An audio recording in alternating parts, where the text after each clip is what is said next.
आपका पहला सवाल आपकी स्क्रीन पर है, तो आप इसे देखिए, सॉल्व कीजिए विद इन फ्यू सेकंड्स। जितना जल्दी आप वहां पर कर सकते हैं उसके साथ में आप इसे मैच करते चले।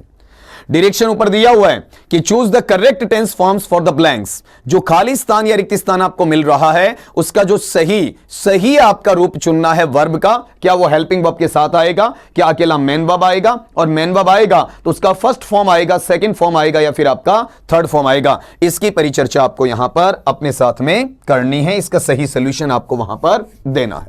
देखिए यहां मुझे हैज मिल रहा है, हैज के साथ में क्या मिल रहा है, जस्ट मिल रहा है। तो दो हिंट मुझे दिए जा रहे हैं। ये हैज अगर मैं बात करता हूं तो हैज मुझे किसकी तरफ इंडिकेट करता है, आपका प्रेजेंट परफेक्ट की तरफ इंडिकेट करता है। ये दो जगह मुझे मिलता है।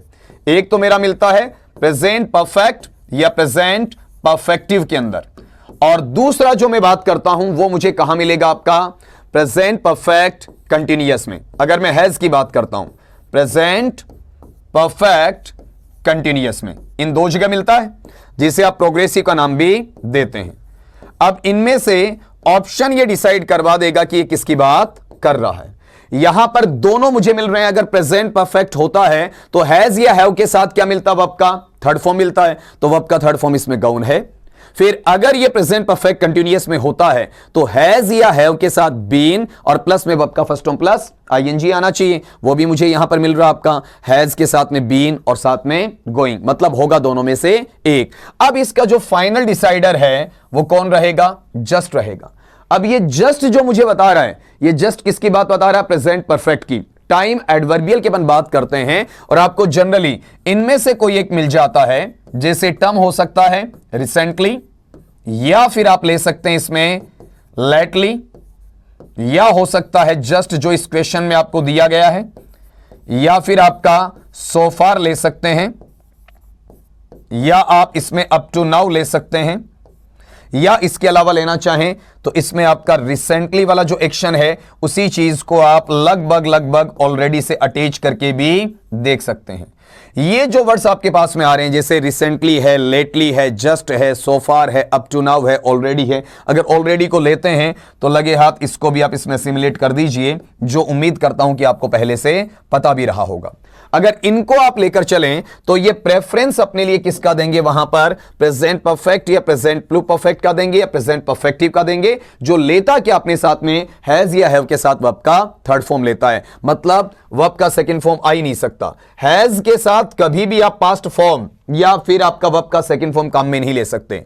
फिर ये गोज, ये भी हट जाता है, क्योंकि हैज के साथ में वर्ब का फर्स्ट फॉर्म प्लस एस या ईएस प्रेजेंट सिंपल फॉर्म या प्रेजेंट इंडेफिनिट फॉर्म भी काम में नहीं आएगा। अब बचे दो आपके, तो ये जो जस्ट वाला हिस्सा है ये इसे परफेक्ट कंटिन्यूअस की तरफ ले जाने से रोकता है। तो हमारे पास में जो करेक्ट आंसर रहा वो कौन सा रहा, आपका गाउन रहा। इसी प्रकार का सवाल आपसे एग्जामिनेशन में पूछा जाना है। तो यहां पर आते आते एक चीज आपकी क्लियर हो रही है, और वो कौन सी क्लियर हो रही है कि सर हमारा सवाल है उसका लेवल बहुत ज्यादा नहीं रहने वाला है। एक जस्ट जो सेकेंडरी या फिर मैट्रिकुलेशन का लेवल होता है, 10th लेवल, उस पर आपका टेंस का क्वेश्चन आपसे पूछा जाना है, जिसे आप correct forms of the verb का नाम भी दे सकते हैं। तो अपना आंसर क्या बना यहां पर, Ramesh has just gone out. यहां पर आंसर ये रहेगा गाउन। इसका प्रोनाउंसिएशन जरूर सीख लीजिएगा। ये गॉन नहीं होता है, ये क्या होता है, आपका गाउन होता है, ये वाला। और इसे हिंदी में भी यहां पर लिख देता हूं ताकि आपको तकलीफ ना हो। ठीक है, ये अपना पहला सवाल रहा। उम्मीद करता हूं किसी का किसी प्रकार से गलत नहीं हुआ होगा। चलिए अगले क्वेश्चन की तरफ। His brother is always mean, उसका भाई हमेशा मुझे चिढ़ाता रहता है। अब यहां पर जनरली क्या होता है कि हमारे देखने में और सुनने में क्या आता है कि सर जब हमें ऑलवेज दे दिया जाता है तो ऑलवेज को हम किस में लेकर चले जाते हैं, प्रेजेंट सिंपल या सिंपल प्रेजेंट या प्रेजेंट इंडेफिनिट में लेकर चले जाते हैं। यही तो बात होती है। लेकिन यह गलती दोस्तों आपको नहीं करनी है। आपको इसके आगे पीछे भी देख लेना है कि ऑलवेज केवल प्रेजेंट सिंपल के लिए यूज किया गया है क्या। कई बार इसे आपका प्रेजेंट कंटिन्यूअस में भी ले लिया जाता है, पास्ट सिंपल में भी ले लिया जाता है, पास्ट कंटिन्यूअस में भी ले लिया जाता है, फ्यूचर सिंपल में भी ले लिया जाता है। मतलब ऑलवेज अकेले प्रेजेंट सिंपल टेंस की बपोती नहीं है, अकेले प्रेजेंट सिंपल का इससे कोई रिलेशन नहीं है। अब इसकी पहचान के लिए मुझे पहले यहां पर क्या दिया जा रहा है, इज दिया जा रहा है। अगर ये प्रेजेंट सिंपल भरवाता तो यहां पर इज वाला पार्ट नहीं देता। इज देकर ये इंडिकेट कर रहा है कि मुझे इसे किस में लेकर जाना, आपका प्रेजेंट कंटीन्यूअस में लेकर जाना है, क्योंकि इज के साथ में आप ये तो कर नहीं सकते भाई, इज के साथ में आप ऐसा थोड़ी कर सकते हैं कि वर्ब का first form plus S E S लगा दें, क्योंकि ये खुद आपके बेस फॉर्म का काम कर सकता है। फिर इज के साथ में हेज नहीं लगा सकते, डबल ऑक्सिलियरीज काम में नहीं आ सकती हैं। अब इज के साथ में आप टीज कैसे लाएंगे, टीज का भी वैल्यू नहीं रहेगा, क्योंकि इज एम आर है वो या तो पैसिव में जाएगा, और पैसिव में जाएगा तो क्या लेगा, वर्ब का थर्ड फॉर्म लेगा, और अगर ये एक्टिव में जाता तो प्रेजेंट कंटीन्यूअस के हिसाब से जाएगा, वहां पर ये क्या लेगा, आपका वर्ब का first form plus ING. Passive में इज दो तरीके से जा सकता है, इज के साथ में आपका वर्ब का थर्ड फॉर्म आ सकता है, इज के साथ में बीइंग प्लस वर्ब का थर्ड फॉर्म आ सकता है। इस पर आप एक हल्का सा डिस्कशन जरूर ले लीजिएगा। अगर मुझे इज एम आर अकेला काम में लेना पड़े मेन वर्ब के तौर पर, तब यह किसका उदाहरण हो जाएगा, आपका प्रेजेंट सिंपल का अकेला। और अगर मैं कहता हूं कि इज एम आर इसके साथ में वर्ब का फर्स्ट फॉर्म प्लस आईएनजी लेना पड़े, तो यह मेरे पास में जो टर्म है वो किसका चला जाएगा, प्रेजेंट कंटीन्यूअस का चला जाएगा, या प्रेजेंट प्रोग्रेसिव का चला जाएगा। और इसमें हम वहां पर इसको हिंट देंगे एक्टिव वॉइस का। अगर हमारे पास में इज एम आर इनके तुरंत बाद में वर्ब का थर्ड फॉर्म आ जाए, जो पॉसिबल है, तो यह प्रेजेंट सिंपल का ही रहेगा। गौर करिएगा, इसमें यह प्रेजेंट सिंपल का ही रहेगा, लेकिन मैनर किसका होगा, पैसिव का हो जाएगा। अगर मेरे पास में इज एम आर प्लस में क्या है, बीइंग है, और प्लस में क्या, वर्ब का थर्ड फॉर्म है, तो ये मेरे पास में प्रेजेंट कंटीन्यूअस का रहेगा, प्रेजेंट कंटीन्यूअस का रहेगा, और ये किस में जाएगा, आपका पैसिव वॉइस में जाएगा। अब जरा चेक करें, ये जो हिस्सा है ये अपना इज एम आर वर्ब का third form present simple passive है। ये जो दूसरा खंड आपको देखने को मिल रहा है इज एम आर के साथ में बीइंग प्लस वर्ब का थर्ड फॉर्म, ये आपका प्रेजेंट कंटीन्यूअस या प्रेजेंट प्रोग्रेसिव का पैसिव है। ये इज एम आर अकेला, इसके साथ कुछ भी नहीं होना चाहिए अलग से, ये प्रेजेंट सिंपल का है। ये इज एम आर के साथ वर्ब का फर्स्ट फॉर्म प्लस आईएनजी, ये अपने पास में प्रेजेंट कंटीन्यूअस का एक्टिव वॉइस है। तो ये जो अपन ने छांटे हैं इसमें इजीली पता चल रहा है कि यहां इज के साथ में इनमें से कोई सा भी इन बाकी तीन ऑप्शंस में है ही नहीं। टीजेज में नहीं है, देख लीजिए चारों में इज एम आर के साथ वर्ब का फर्स्ट फॉर्म प्लस एस या ईएस कहीं नहीं है। फिर हैज मतलब ही नहीं है साहब आपका चारों में, और फिर अकेला टीज, जब टीजेज नहीं तो टीज होने का सवाल ही नहीं है आपका, ये तो वर्ब का फर्स्ट फॉर्म वैसे भी हट जाएगा। तो अपना जो करेक्ट आंसर बनेगा वो कौन सा बनेगा, टीजिंग। लेकिन सवाल ये नहीं कि करेक्ट आंसर टीजिंग कैसे बना, सवाल ये है कि ऑलवेज अकेला प्रेजेंट सिंपल का नहीं होता है, ये प्रेजेंट कंटीन्यूअस या प्रेजेंट प्रोग्रेसिव नेचर में भी काम में लिया जा सकता है। चलिए अगले सवाल की तरफ बढ़ते हैं। नेक्स्ट क्वेश्चन ये है, when the professor enter the classroom the students, when the professor enter the classroom the students. अब देखिए इसमें यहां अगले ने बोला है कि जब प्रोफेसर ने कक्ष में प्रवेश किया तो विद्यार्थी पहले ही गायब हो चुके थे, वहां से चले गए थे। अब चेक ये करना है कि अपने पास में जो सब्जेक्ट है वो कौन है, द स्टूडेंट्स है। इस द को आप आर्टिकल कह दें या फिर आपका डिटर्मिनर कह दें, ये चीज अलग है। स्टूडेंट्स अपने पास में क्या है, प्लूरल काउंटेबल नाउन है। ये चीजें साथ साथ में सीखते चलिए, अपने क्लासिफिकेशन में काम आएंगी। इसका मतलब बहुवचन है तो बहुवचन होगा, तो बहुवचन के हिस्से में आप हैज को तो काम में ले ही नहीं सकते ना भाई, हैज एक वचन में आता है तो ये तो अपने सिरे से वैसे खारिज हो गया। अब बचे मेरे पास में तीन। यहां बात बता रहा वैन की, तो वैन के साथ में जो टाइम डिनोट किया गया वो टाइम कौन सा डिनोट किया गया, एंटर्ड। ये टाइम आपका पास्ट है और इसे मैं फॉर्म के रूप में लिखूं तो पास्ट फॉर्म है। अपनी भाषा में इसे वर्ब का सेकंड फॉर्म कह दें या फिर आपका V2 कह दें, यही तो बोलेंगे। अब इसका मतलब पास्ट का कोलैबोरेशन आप फ्यूचर के साथ थोड़ी ऐड करेंगे, पास्ट का कोलैबोरेशन पास्ट के साथ ऐड करेंगे, मतलब विल जो मुझे इंडिकेट कर रहा है, विल किसको इंडिकेट कर रहा है, आपका फ्यूचर को इंडिकेट कर रहा है, तो ये भी हट गया, दो ऑप्शन तो गए। अब पास्ट चाहिए और नीचे जो बचे हुए अपने ऑप्शंस हैं ये दोनों ही क्या है, आपके पास्ट के हैं। यहां गौर करना इसमें, जैसे आप वर को लेते हैं तो ये वर भी किसको शो करता है, आपका पास्ट को शो करता है, और हैड भी शो किसको करता है, आपका पास्ट को शो करता है। इसे छांटने का एक आसान तरीका समझिएगा क्या है, वो ये है कि ऑलरेडी है वो परफेक्टिव नेचर का होता है। ऑलरेडी किसका होता है, परफेक्टिव नेचर का होता है, या फिर ये कहें कि परफेक्ट का होता है या प्लू परफेक्ट का होता है। और वर किसका है, वर या तो सिंपल का है या कंटीन्यूअस का है। अकेला है तो सिंपल का है और आईएनजी के साथ है तो किसका है, कंटीन्यूअस का है। बस यही तो चीज आपको देखनी है इसमें। तो ये वाला पार्ट जो कि इसके साथ में क्या दे रखा है, आपका ऑलरेडी का हिस्सा, ये वर के साथ में यूज हो ही नहीं सकता। मतलब ये आंसर भी क्या हो जाएगा, आपका चौथे वाला इनकरेक्ट हो जाएगा। ये लीजिए, तो आंसर अपने पास कौन सा बचा, आपका तीसरा बचा, हैड ऑलरेडी डिसअपीयर्ड। हैड के साथ में वर्ब का थर्ड फॉर्म आ सकता है। हां, ये गलती नहीं करनी कि ऑलरेडी केवल प्रेजेंट परफेक्ट का हो। ऑलरेडी किसका हो सकता है, पास्ट परफेक्ट का भी हो सकता है। जैसे ऑलवेज प्रेजेंट सिंपल की बजाय पास्ट सिंपल का भी हो सकता है, प्रेजेंट कंटीन्यूअस का भी हो सकता है। ठीक वैसे ही जो ऑलरेडी है वो प्रेजेंट परफेक्ट का भी हो सकता है और पास्ट परफेक्ट का भी हो सकता है। तो यहां पर जो अपना आंसर बन रहा है वो कौन सा बन रहा है, सी बन रहा है। इसमें एक चीज आपको यह भी पढ़नी है, जैसे व्हेन वाला सेंटेंस आपके पास आ जाए और उसमें कोलैबोरेशन किसका होता है, पास्ट सिंपल और पास्ट परफेक्ट का होता है। किसका होता है, पास्ट सिंपल और पास्ट परफेक्ट का होता है। तो ऐसी सिचुएशन में, ऐसी स्थिति में यह ध्यान रखना है कौन सा एक्शन पहले परफॉर्म हुआ, कौन सा काम पहले हुआ और कौन सा काम आपका बाद में हुआ। जो काम पहले हुआ वो पास्ट परफेक्ट में जाता है। ये देखिएगा यहां पर, जो काम पहले हुआ, प्रीवियस या फिर ये कहें प्रीवियसली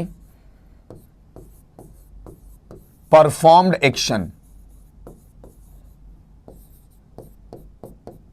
प्रीवियसली परफॉर्म्ड एक्शन, ये कहां जाएगा, जो पहले काम पूरा हो जाता है इसे अपन किस में लेकर जाते हैं, आपका पास्ट परफेक्ट में।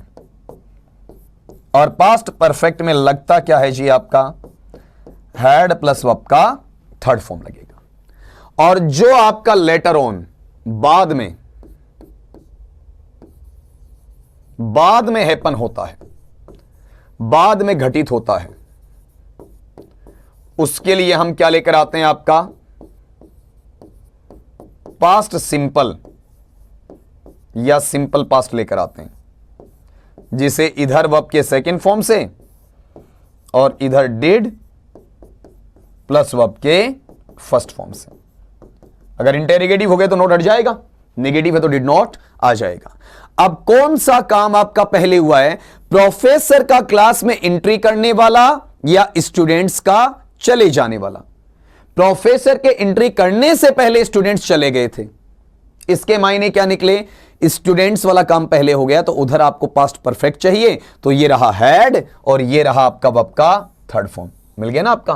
और बच्चे हैं वो चले गए लेकिन प्रोफेसर साहब बाद में आए, ये काम बाद में हुआ, तो इधर क्या मिल गया आपका पास्ट सिंपल वर्ब का सेकंड फॉर्म। एंटर के तीनों फॉर्म क्या होते हैं, एंटर, एंटर्ड और एंटर्ड। और डिसअपीयर के तीनों फॉर्म क्या होते हैं, डिसअपीयर, डिसअपीयर्ड और डिसअपीयर्ड वाला। तो इजीली अपना आंसर आपको पता चल रहा है। इसमें एक चीज और सीख लीजिए, जब भी आप वैन को सीखते हैं, और वैन को कौन से नेचर में सीखते हैं आप, पास्ट टाइम में सीखते हैं, पास्ट टाइम में सीखते हैं। तो यहां पर अपने पास में तीन कंडीशंस आपको देखने को मिलेंगी। पहली तो ये कि अगर दोनों एक्शन एक ही वक्त पर खत्म होते हैं, दोनों एक्शन एट ए टाइम खत्म हो रहे हैं, तो वर्ब का सेकंड फॉर्म आ जाएगा दोनों साइड। और अगर मैं ये कहता हूं कि मेरा एक एक्शन तो पूरा हो गया लेकिन दूसरा एक्शन पूरा नहीं हुआ, तो वहां पर जो दूसरा एक्शन पूरा नहीं हुआ बल्कि चल रहा था, उधर क्या लगेगा, वोज या वर के साथ वर्ब का फर्स्ट फॉर्म प्लस आईएनजी लग जाएगा। और तीसरा ये कि एक एक्शन खत्म हुआ और दूसरा एक्शन भी खत्म हुआ, लेकिन दोनों में फर्क यह है कि जो एक्शन पहले खत्म हो गया वो हेड प्लस वर्ब का थर्ड फॉर्म लेगा, और जो एक्शन बाद में खत्म हुआ है वो आपका वर्ब का सेकंड फॉर्म ले लेगा। अब इसमें जिस तरीके से मैंने लिखा, जिस ऑर्डर में लिखा, यह कतई इनएविटेबल या इंडिस्पेंसेबल नहीं है, कंपलसरी नहीं है। इसे आप चाहें तो पहले सेक्शन को दूसरे में लेकर जा सकते हैं, दूसरे सेक्शन को पहले में लेकर आ सकते हैं। यह डिपेंड करेगा एक्शन की परफॉर्मिंग के ऊपर कि एक्शन हुआ कैसे है, कौन सा एक्शन कहां हो रहा है। यह जरूरी नहीं कि पहले क्लोज में हमेशा वर्ब का सेकंड फॉर्म मिलेगा, कतई आवश्यक नहीं है। यह आगे जा सकता है और आगे वाली चीजें कहां आ सकती हैं, आपकी पहले आ सकती हैं। फर्क इस बात का पड़ेगा कि अपने पास में एक्शन का सिमेंटिक बेस क्या है, उसकी हैपनिंग कैसे हुई है, वो इवेंट किस तरीके से आपका क्लोज हुआ है, उसके बारे में जानकारी मिलेगी। लेकिन ये कोलैबोरेशन देख सकते हैं, ये किसका है, पास्ट टाइम का है। इधर भी पास्ट टाइम है तो उधर भी क्या है, आपका पास्ट टाइम है। ये अपनी बात हुई थी इस संबंध में, जहां पर आप देख सकते हैं इधर वर्ब का सेकंड फॉर्म है और इधर हेड प्लस वर्ब का थर्ड फॉर्म। मतलब इसमें जो सिचुएशन लगी वो कौन सी लगी, आपकी तीसरे वाली लगी है। अब चलते हैं अगले सवाल की तरफ। सवाल नंबर 4 आपकी स्क्रीन पर है। पहले आंसर आप सोचिएगा, फिर हाथों हाथ आंसर मेरा लीजिएगा। She is getting tired, it is time she home. वह काफी थकी हुई लग रही है, काफी थक चुकी है, वक्त हो चला है कि वो वहां पर घर चली जाए। ये अपना एक सिंपल सा मीनिंग निकलता है, लेकिन मीनिंग ऐसा नहीं है। मीनिंग थोड़ा हटकर आएगा। मीनिंग क्या रहेगा कि वह थक रही है, उसे थकान हो रही है और वह घर चली गई। वो घर क्यों चली गई, क्योंकि वो थकी हुई है। तो यहां पर एक्चुअल में उसे घर चले जाना चाहिए ऐसा हमारा सोचना है, लेकिन आंसर क्या आएगा, वो घर चली गई। मतलब एक्शन हो गया आपका, और एक्शन खत्म होते ही वो सारा पास्ट में आप ले ही जाओगे। भाई रिसेंटली तो नहीं हुआ है, बीच में गैप तो लगा है, आपका इंटरवल तो आया है, तो उसके लिए आप उसे पास्ट में ले जाओगे। लेकिन इसका एक आसान तरीका ढूंढिए। इस तरीके से करने से अच्छा है कि इसका एक पैटर्न बना लीजिए। आप ये देखिए, अगर आपको सेंटेंस में शुरुआती फ्रेज में क्या दिया जाता है, इट इज टाइम, प्लस में आपको क्या मिलता है, सब्जेक्ट मिलता है, डूअर ऑफ एक्शन या एजेंट भी मिल सकता है, और फिर यहां पर आपसे वर्ब फॉर्म पूछा जाता है। तो ये जो वर्ब फॉर्म आपका आता है, ये वर्ब फॉर्म किस में जाएगा, आपका पास्ट सिंपल में जाएगा। बताओ किस में जाएगा, आपका पास्ट सिंपल या सिंपल पास्ट में। और इसमें वही चीज अफर्मेटिव होगा तो वर्ब का सेकंड फॉर्म लेगा, और अगर वो नेगेटिव होगा तो किस में चला जाएगा, आपका डिड प्लस नॉट, और प्लस में क्या आ जाएगा, वर्ब का फर्स्ट फॉर्म आ जाएगा। इस तरीके से डीलिंग हो जाएगी। तो आपको यह चेक करना है कि मेरे सेंटेंस की शुरुआत किससे होनी चाहिए, इट इज टाइम से। तो यहां इसमें तो मुझे देखना ही नहीं है, शी इज गेटिंग टायर्ड, ये तो अपने आप में कंप्लीट है, इज प्लस वर्ब का फर्स्ट फॉर्म प्लस आईएनजी। मेरा वर्ब फॉर्म, मेरा जो टेंस का सिलसिला है वो मुझे कहां देखना, आपका आगे वाले में। बताओ यहां क्या मिला, इट इज टाइम, ये रहा आपका इट इज टाइम। फिर क्या मिला, शी, ये रहा आपका सब्जेक्ट, क्या लेगा आपका पास्ट सिंपल, मतलब अफर्मेटिव या नेगेटिव छांटना है। तो देखो यहां पर ये क्या है, अफर्मेटिव, कहीं पर भी निगेशन का भाव भी नहीं है, नॉट लिखा हुआ भी नहीं है, और नेगेटिविटी का भाव भी नहीं है। तो यहां पर नीचे ऑप्शन में पढ़ते तो भी कहीं पर आपका नोट देखने को नहीं मिल रहा है। तो ये सीधा सीधा पास्ट सिंपल में अफर्मेटिव में क्या लेगा, वर्ब का सेकंड फॉर्म लेगा। तो गो की फॉर्म क्या होती है, गो, वेंट, गॉन, इसी तरीके से चलेगा। तो यहां पर मुझे चाहिए इसका सेकंड फॉर्म। तो ये गोज क्या है, वर्ब का फर्स्ट फॉर्म प्लस ईएस है, इज प्लस वर्ब का first form plus ING is going है, विल के साथ में वर्ब का फर्स्ट फॉर्म या बेस फॉर्म क्या है, आपका गो। हट गए ना ये तीनों ही। अपने पास आंसर डायरेक्टली हमें कौन सा मिल जाएगा, वेंट मिल जाएगा। फिर याद करवा रहा हूं कि इट इज टाइम के साथ में क्या होना चाहिए, सब्जेक्ट होना चाहिए। तो ये पास्ट सिंपल मानते हुए अफर्मेटिव में वर्ब का सेकंड फॉर्म, और नेगेटिव के अंदर डिड नॉट प्लस वर्ब का फर्स्ट फॉर्म। अगर इंटेरोगेटिव आता है तो did plus subject plus verb का फर्स्ट फॉर्म हो जाएगा, और इंटेरोगेटिव नेगेटिव आता है तो did plus subject plus not plus verb का फर्स्ट फॉर्म लगा दिया जाएगा। चलते हैं आगे वाले पैटर्न की तरफ। अगला सवाल लीजिएगा, I would rather you hear the truth now. I would rather you hear the truth now. पढ़िए और इसका आंसर दीजिएगा इसमें।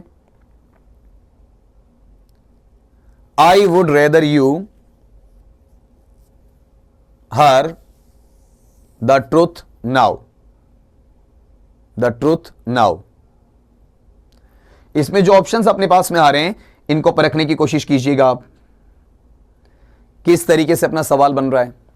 यहां पर आप चेक करेंगे तो अपने पास में कुछ ऐसे ऑप्शन जिनका इनसे कोई लेना देना नहीं है, उसे वहां पर देख सकते हैं आप। जैसे आपका आर टेलिंग, यहां पर इसका कोई सेंस नहीं है। आपके दिमाग में यह आ रहा होगा कि आई वुड रेदर यू, तो यू के साथ आर, ये अपने पास डूअर ऑफ एक्शन या एजेंट यू नहीं है जो मेरी वर्ब को डिसाइड करे। यहां मेरी वर्ब को यू डिसाइड नहीं करेगा, मेरी वर्ब को डिसाइड कौन करेगा? आई करेगा। इस आई के अकॉर्डिंग वर्ब आएगा, ना कि यू के अकॉर्डिंग। और आई के साथ में किसका काम नहीं है आपका? बताओ, देखें, आर का काम नहीं है। अब 3 ऑप्शन बच गए, टेल, टोल्ड, हैव टोल्ड और आर टेलिंग। ये ऑप्शंस अपने पास आ गए। अब इनको आपको चेक करना है। I would rather you her the truth now. अब ये जो फैक्टर है उसमें देखो आपको भ्रमित करने के लिए नाउ दिया हुआ है, तो नाउ को देखते ही स्टूडेंट कहां जाता है? इज़मार के साथ वर्ब का फर्स्ट फॉर्म प्लस आईएनजी पे चला जाता है। ये गलत हो जाएगा। ये प्रेफरेंस का सवाल है, जहां प्राथमिकता या फिर वरीयता बताई जाती है, चॉइस बताई जाती है, उसके ऑप्शन सेलेक्ट करने की बात बताई जाती है कि मेरे लिए अच्छा रहता कि मैं ये कहता कि आप उसे क्या बता दें, वहां पर सच्चाई बता दें, या फिर मैं उसे सच्चाई बता दूं या उसे सच्चाई का पता चल जाए। ठीक है, I would rather you her the truth now, कि अब उसके लिए वक्त आ चुका है कि चाहे तुम्हारे थ्रू पता चले या फिर मेरे थ्रू पता चले, उसे सच्चाई पता चल जानी चाहिए। अब इसमें देखिएगा जरा, यहां ये जो पैटर्न आपको मिला है, इसमें इन चीजों पे फोकस कीजिए। जैसे वुड रेदर, या फिर आपको क्या मिलता है? हैड रेदर, या फिर आपको क्या मिलता है? टू। ये मैं यहां पर 99 लिखूंगा, इसमें हमेशा की गांठ मत बांध लीजिएगा। या फिर आपको कोई मॉडल ऑक्सिलियरी, जैसे आप बात करते हैं आपका can, could, shall, should, will, would, may, might, must, ought to, use to, need not और डेड नॉट वाली। या फिर आप ये कह सकते हैं कि वुड बेटर आ जाए,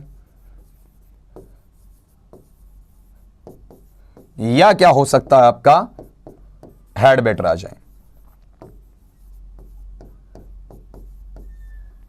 अगर इस तरीके से आपको ये सेक्शन वाइज कुछ भी मिले, तो वहां पर ये जनरली अपने साथ में, मोस्टली अपने साथ में क्या लेते हैं? वर्ब का फर्स्ट फॉर्म लेते हैं। क्या लेंगे? वर्ब का फर्स्ट फॉर्म लेंगे।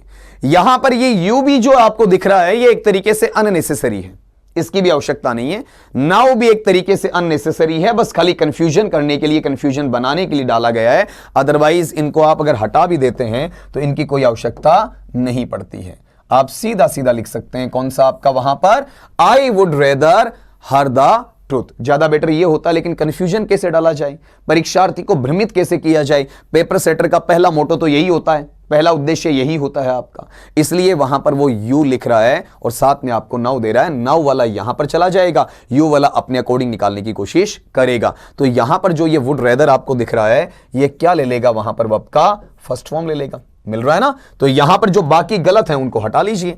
भाई have told, have plus verb के थर्ड फॉर्म का कोई तुक नहीं है, टोल्ड पास्ट फॉर्म का कोई तुक नहीं है। तो अपना जो करेक्ट आंसर यहां पर निकल कर आ रहा है वो कौन सा आ रहा है? आपका टेल आ रहा है। यहां पर गलती से ये मत कर दीजिएगा कि आप टोल्ड लगा दें। कई जगह देखने को मिलता है कि ऐसे सेंटेंसेस में, जैसे अपने पास में इधर वुड रेदर है और साथ में आपका ऑब्जेक्ट का फॉर्म दे दिया या फिर कोई अलग प्रोनाउन या नाउन दे दिया आपका, तो वहां पर वो पास्ट में ले जाने की कोशिश करते हैं, लेकिन ऐसा कोई बिंदु वहां पर बनता नहीं है। तो सिंपली ये याद रखिएगा कि वुड रेदर है, हैड रेदर है, मॉडल ऑक्सिलियरी है, वुड बेटर है, हैड बेटर है, क्या ले लेंगे? वर्ब का फर्स्ट फॉर्म। ये 2 में 99% क्यों लगाया? क्योंकि ये जरूरी नहीं है कि आपका बेयर इन्फिनिटिव ले, कई बार ये आपका जेरेंड भी ले सकता है, जिसे आप V1 प्लस ING के नाम से जानते हैं, उसका यूज भी हो सकता है। ठीक है, इसलिए जैसे प्रेफर वगैरह में आप लगाते हैं। तो यहां वाले पार्ट में अपने पास में ये जरूरी नहीं कि टू हमेशा वर्ब का फर्स्ट फॉर्म ले, इसी वजह से आपका यहां पर क्या लिखा हुआ है? 99% लिखा हुआ है। ये जो टू होता है ये आपके लिए बेयर इन्फिनिटी में जा सकता है,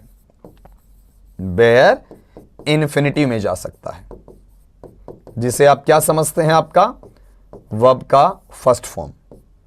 और ये किस में जा सकता है? आपका जेरेंड में भी जा सकता है। और ये क्या ले सकता है? वर्ब का फर्स्ट फॉर्म प्लस ING भी ले सकता है, मतलब नाउन ले सकता है। ठीक है, जेरेंड वो किसका काम कर जाएगा, एक तरीके से आपके लिए नाउन का काम कर जाएगा, संज्ञा शब्द का काम वहां पर कर जाएगा। ठीक है, पार्टिसिपल की बात अपन यहां नहीं करेंगे, जैसे प्रेजेंट पार्टिसिपल है, पास्ट पार्टिसिपल है, परफेक्ट पार्टिसिपल है, उनकी चर्चा यहां करने की आवश्यकता नहीं है। अगले सवाल पे बढ़िएगा। आई विश आई हर नेम, काश मुझे उसके नाम का पता होता, काश मुझे उसकी जानकारी होती। तो यहां पर ये जो टर्म आ रहा है कौन सा आपका, आई विश आई, ये किसके लिए है, कल्पना विशेष के लिए है, यानी ये रियल है या अनरियल है, अनरियल है, ये आपका सपोजिशन का पार्ट है। तो पिछले वीडियोस में अगर आप देखते हैं तो आपको इजीली ये समझ में आएगा, जहां पर हमने पास्ट सिंपल की बात की थी तो वहां पर अनरियल या सपोजिशन की बात हो रही थी, अर्थात मैं वर्ब का सेकंड फॉर्म लूंगा या फिर क्या लूंगा आपका डिड नॉट प्लस वर्ब का फर्स्ट फॉर्म, जिसमें डिड नॉट प्लस वर्ब के फर्स्ट फॉर्म के आने के चांसेस क्या रहेंगे आपका, मिल रहेंगे, बहुत ही कम रहेंगे, ये चांसेस क्या रहेंगे आपके, ज्यादा रहेंगे। और अगर कल्पना शक्ति को टोटली आपको बताना है तो आप वर्ब को अप्लाई कर सकते हैं, लेकिन इतना ध्यान रखिएगा कि आप इसमें वॉज को अप्लाई मत करवा दीजिएगा। अगर आपके पास में बात किसकी हो रही है, सपोजिशन की या फिर अनरियल कंडीशन की बात हो रही है, जो रियलिटी में आपका नहीं बन रहा है, कि काश मैं उसका नाम जान पाता, काश मुझे उसका नाम पता होता, मतलब अनरियल है, नाम पता नहीं है आपका।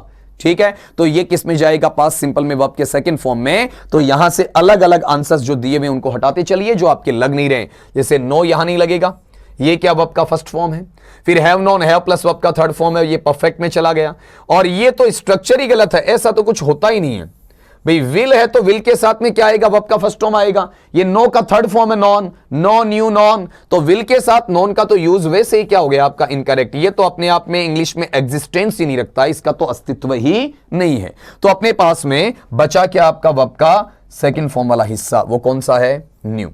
ये तीनों फॉर्म आपको आनी चाहिए, जैसे मेरे पास में फर्स्ट फॉर्म क्या है, नो है, सेकंड फॉर्म क्या रहेगा आपका, न्यू रहेगा, अगर थर्ड फॉर्म इसका लेना चाहें तो बताओ ये क्या रहेगा आपका, नाउन रहेगा, नो न्यू और क्या रहेगा आपका, नाउन रहेगा। ठीक है, तो ये पार्ट है I wish I knew her name, easily solve हुआ।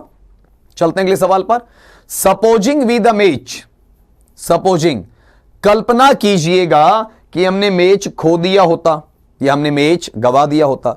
अभी अभी अपनी बात हुई है, किसकी बात हुई है, अनरियल या सपोजिशन की, किस में जाएगा, पास्ट सिंपल में जाएगा। तो सीधा सीधा आंसर पकड़िएगा, पास्ट सिंपल के अंदर अफर्मेटिव में वर्ब का सेकंड फॉर्म चाहिए, तो ये भी नहीं है, ये भी नहीं है, ये भी नहीं है, सीधा सीधा आंसर मिल रहा है। एक बार समझ में आने के बाद में टाइम वेस्ट नहीं करना है, वर्ब का सेकंड फॉर्म कौन सा, लॉस्ट रहेगा। ठीक है, चलते हैं आगे की तरफ। अगला सवाल, at last I for my efforts, आखिरकार मुझे अपने एफर्ट्स के लिए, मुझे अपने प्रयासों के लिए क्या किया गया, आपका पुरस्कार दिया गया। अब यहां पुरस्कार मैंने नहीं दिया है, जबकि पुरस्कार मुझे दिया गया है, पुरस्कार मैंने नहीं दिया है बल्कि पुरस्कार मुझे दिया गया है। अब इसको सबसे पहले तो यह फाइंड आउट करो कि यह स्ट्रक्चर एक्टिव का है या पैसिव का है। देखिए, जहां पर अपने पास डूअर ऑफ एक्शन होता है, डूअर ऑफ एक्शन, या फिर आप उसे क्या कहें, एजेंट कहें, वो सेंटेंस के बिगिनिंग में है, शुरुआत में है आपका, तब तो वो नेचर किसका है, एक्टिव वॉइस का। अगर वो कहां है, लास्ट में है, या उसे हिडन कर रखा है, छिपा रखा है, तो वो किस में है आपका, पैसिव में। जैसे दो एग्जांपल लेकर देखते हैं। सेंटेंस है, I teach English,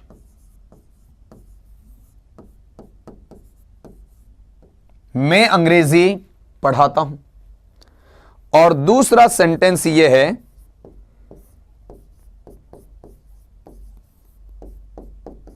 English is taught by me, अंग्रेजी मेरे द्वारा पढ़ाई जाती है। तीसरा सेंटेंस है, इंग्लिश इज taught, अंग्रेजी पढ़ाई जाती है। अब इन तीनों सेंटेंसेस में, तीनों वाक्यों में आप यह पहचानने की कोशिश करिए कि डूअर ऑफ एक्शन, काम करने वाला है कौन। इसमें डूअर ऑफ एक्शन या काम करने वाला है कौन, यह आप जानिए जरा। अपने पास में यहां पर मैटर क्या मिल रहा है कि एट लास्ट, आखिरकार या अंततः, आई फॉर माई एफर्ट्स, मुझे अपने प्रयासों के लिए पुरस्कार दिया गया। किसने पुरस्कार दिया जानकारी नहीं है ना। मैं बात यहां आपसे पूछ रहा था कि मैं अंग्रेजी पढ़ाता हूं, यहां तो जानकारी मिल रही है। काम कौन कर रहा है? आई कर रहा है। इंग्लिश इज टोड बाई मी, अंग्रेजी मेरे द्वारा पढ़ाई जाती है। यहां काम कौन कर रहा है? मी मतलब आई तो है। इंग्लिश इज टॉट, अंग्रेजी पढ़ाई जाती है। किसके द्वारा पढ़ाई जाती है जानकारी नहीं। अब बात देखो, अपने पास यहां पर डूअर ऑफ एक्शन जो काम करने वाला है वो शुरुआत में है, वो आपका, तो ये नेचर इसे किस में लेकर जा रहा है? आपका एक्टिव वो इसमें लेकर जा रहा है। अंग्रेजी मेरे द्वारा पढ़ाई जाती है, इसमें डूअर ऑफ एक्शन कहां है? आपका लास्ट में है। तो ये पार्ट इसे कहां लेकर जा रहा है? पैसिव में लेकर जा रहा है। फिर अंग्रेजी पढ़ाई जाती है। अब इसमें है, इसमें डूअर ऑफ एक्शन की जानकारी नहीं है, तो यहां जानकारी ये दे देगा कौन? आपका बी प्लस वर्ब का थर्ड फॉर्म दे देगा। ये बता देगा कि ये नेचर किसका है?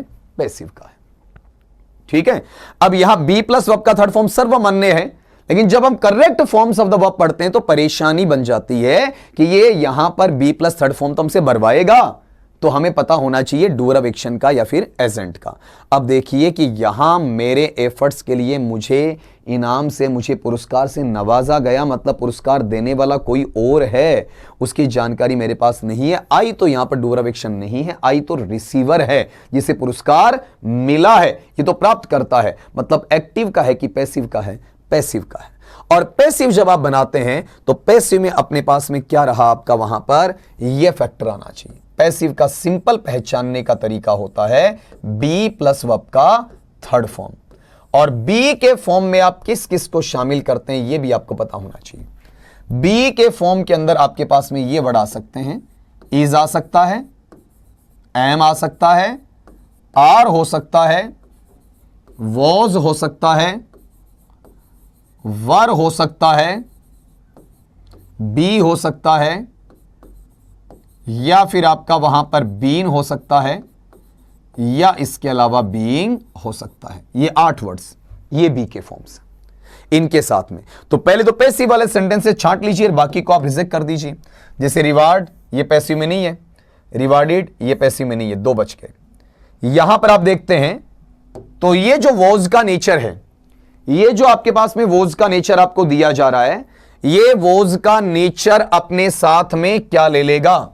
वर्ब का थर्ड फॉर्म ले लेगा। मतलब यहां पर जो वॉज है वो किसका काम कर रहा है? बी का काम कर रहा है। और ये रिवार्डेड क्या है? आपका पास्ट पार्टिसिपल वर्ब के थर्ड फॉर्म का काम कर रहा, मतलब पैसिव तो है।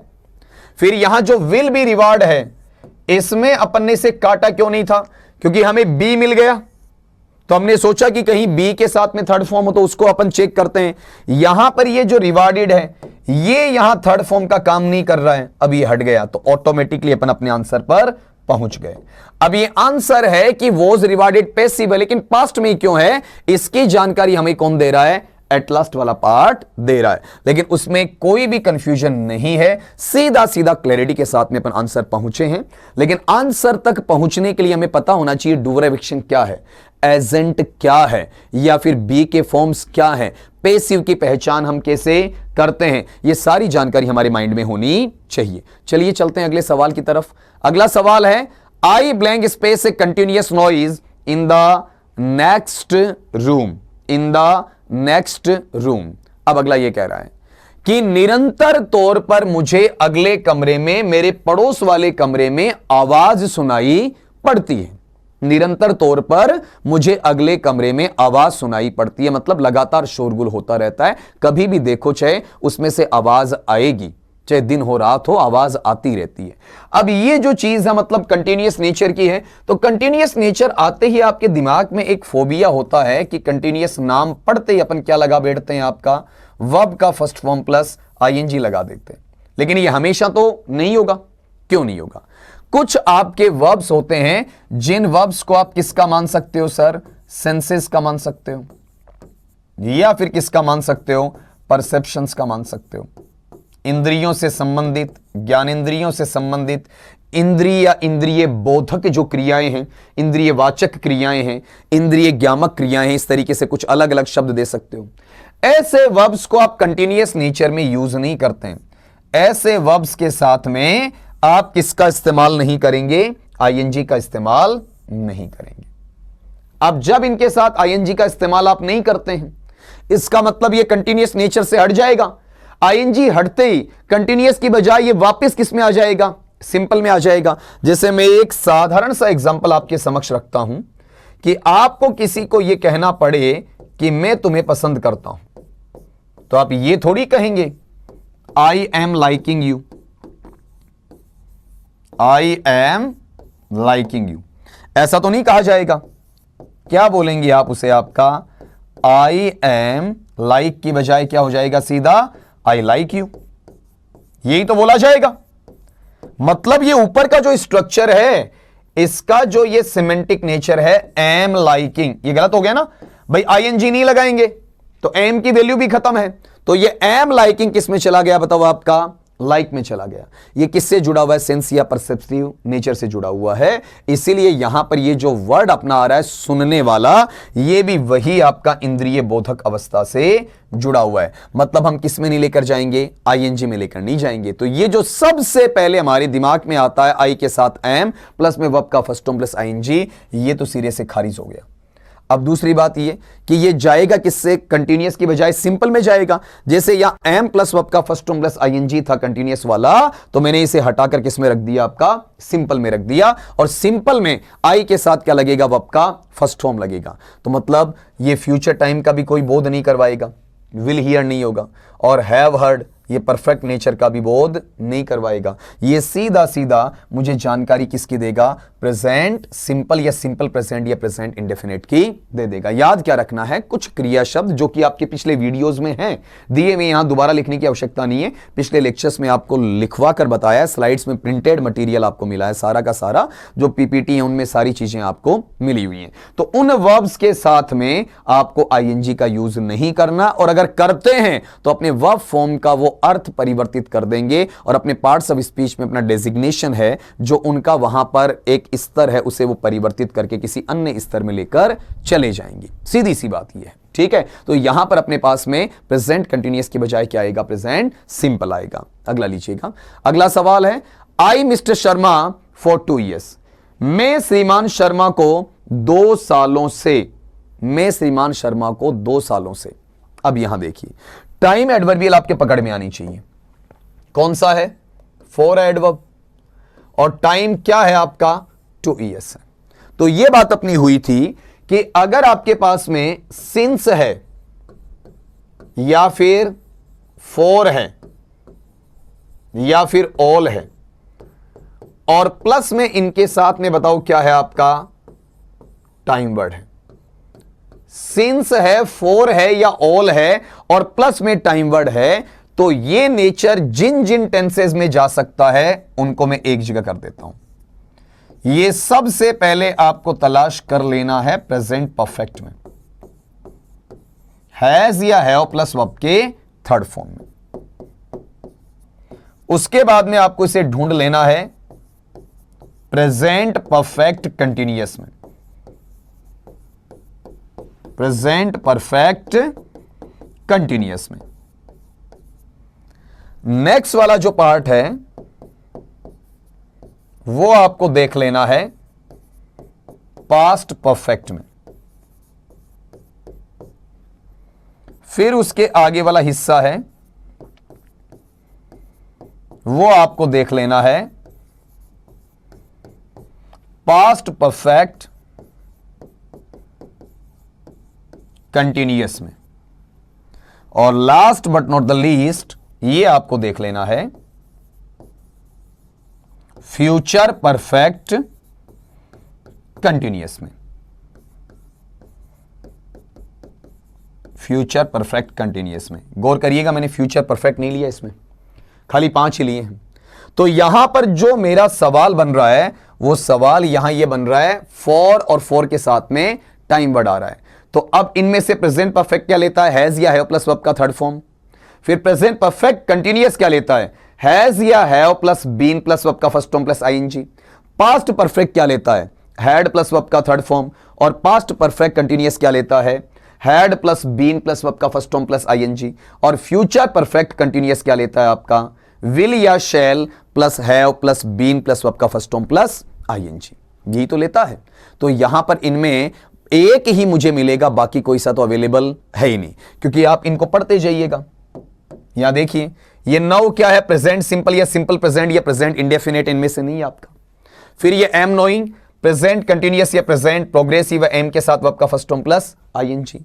बीन नोइंग, पहली बात तो आप नोइंग लिख ही नहीं सकते, क्योंकि यहां पर ये आईएनजी लेगा नहीं, यही इनकरेक्ट हो गया।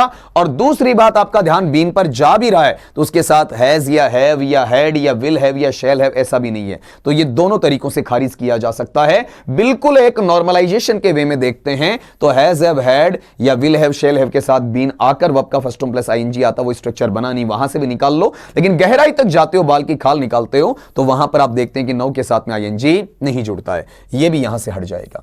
अब अपने पास में मैनर किसका बचा, इसके ऊपर वाले का, जिसमें क्या दिया हुआ है, हैव के साथ में वर्ब का थर्ड फॉर्म जो मुझे चाहिए, नो नव और नो है या फिर नव, नव है भाई। नो अपन बोलते हैं तो थोड़ा सा उच्चारण गलत होता है, शुद्ध उच्चारण वहां पर क्या होता है, नव होता है, KNOW का। यहां पर मैं लिख भी देता हूं इस चीज को, आपको पता होना चाहिए।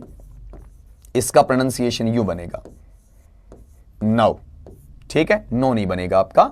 और यहां पर जब इसे हिंदी में लिखते हैं तो इस तरीके से लिख दिया जाता है। फिर आपका नव है, न्यू है, नॉन है, ये इजीली आपको आते होंगे, नहीं आते हैं तो यहां से नोट कर लीजिएगा। ये अपना आंसर बना, I have non mister Sharma for 2 years। और इसके पीछे एक आपका सवाल ये हो सकता है कि सर ये परफेक्ट कंटिन्यूअस में क्यों नहीं गया, प्रेजेंट परफेक्ट कंटिन्यूअस में। भाई ये आईएनजी नहीं ले सकता, नहीं ले सकता, तो वही चीज है कि कंटिन्यूअस वाला सिंपल में आता है, तो नीचे जो परफेक्ट कंटिन्यूअस वाला वो किस में जाएगा, परफेक्ट में चला जाएगा। अपना मीनिंग तो देगा, बिना मीनिंग के वहां पर उसे कवर कैसे करेंगे। अगला सवाल लीजिएगा, आई blank space never hated anyone. मैंने किसी से कभी कोई नफरत नहीं की है, मैंने किसी से कभी कोई नफरत नहीं की है। अब यहां पर हमसे गलती क्या होती है, हम पढ़ते हैं नेवर को, और नेवर को पढ़ते ही हम चले जाते हैं किसमें, आपका प्रेजेंट सिंपल में, और क्या डिमांड करने लग जाते हैं, वर्ब के फर्स्ट फॉर्म की डिमांड करने लग जाते हैं। और इसमें वर्ब का फर्स्ट फॉर्म अकेला कौन सा है वह। गलती से यहां पर हम उस तरीके से आंसर करते हैं तो तुक्का तो लग जाएगा, आंसर तो आ जाएगा मेरा फिर भी, लेकिन यह ध्यान रखिए वो केवल वर्ब का फर्स्ट फॉर्म लेता है, आगे नहीं लेगा ना। आगे यहां पर गौर करो क्या है, हेटेड है। हेटेड यहां पर अगर अकेला है तो पास्ट फॉर्म है, अकेला नहीं है तो यह पास्ट पार्टिसिपल है आपका, मतलब वर्ब का सेकंड फॉर्म थर्ड फॉर्म ये दोनों स्ट्रक्चर सेम ही होते हैं। यहां तो कुछ जोड़ना पड़ रहा है आपका, जोड़ेंगे तो ये पास्ट पार्टिसिपल में जाएगा, वर्ब के थर्ड फॉर्म में या V3 में चला जाएगा। तो अब ये जो बातें आपकी हो रही हैं यहां वाले हिस्से में, इनके अंदर ये देखना है कि आपका ये प्रेजेंट सिंपल का है या प्रेजेंट परफेक्ट का है। ऑब्वियसली ये किसका है, प्रेजेंट परफेक्ट का। सिखाना क्या चाह रहा हूं आपको कि अपने पास में नेवर है वो केवल प्रेजेंट सिंपल का नहीं हो सकता, ये किसका हो सकता, प्रेजेंट परफेक्ट का हो सकता। ये डिपेंड करेगा सेंटेंस के ऊपर कि मैंने आज तक किसी से नफरत नहीं की है। ये जो पार्ट है वो टिल नाउ का, अब तक का, यहां आज तक का, रिसेंटली, यहां तक का मीनिंग मुझे वहां पर दे रहा है। तो अब इसमें कुछ ऐसी बातें, जैसे आपका हेटेड है तो वो हेटेड क्या है, सेकंड मानो या थर्ड मानो, डिड नहीं लेगा। अगर वॉज के साथ आप देते हैं I was never hated anyone, तो ये पैसिव में जाना चाहिए था, वॉज के साथ थर्ड फॉर्म। तो इसमें अपने पास में जो एजेंट है या डूअर ऑफ एक्शन है वो लास्ट में होना चाहिए था। कहां डाला हुआ आपका, पहले, इसकी भी पॉसिबिलिटी नहीं है। और I have been never hated नहीं हो सकता है, I have never been hated हो सकता है, वो भी किसमें, पैसिव में हो सकता है। तो पैसिव का कंस्ट्रक्शन तो है ही नहीं, दो तरीकों से गलत हो गया। पहली बात तो पैसिव का कंस्ट्रक्शन नहीं है, और दूसरी बात इसमें अगर बीन लगाना होता तो ऐसे लगता I have never been, never और हेटेड के बीच में क्या आता, बीन आता, वो भी नहीं है। तो सीधा सा अपना आंसर आपको डायरेक्टली क्या मिलेगा, ये हैव मिलेगा। लेकिन ये प्रेजेंट सिंपल के अकॉर्डिंग नहीं है, बल्कि किसके अकॉर्डिंग आपका वहां पर प्रेजेंट परफेक्ट या प्लू परफेक्ट के अकॉर्डिंग देखा जाता है।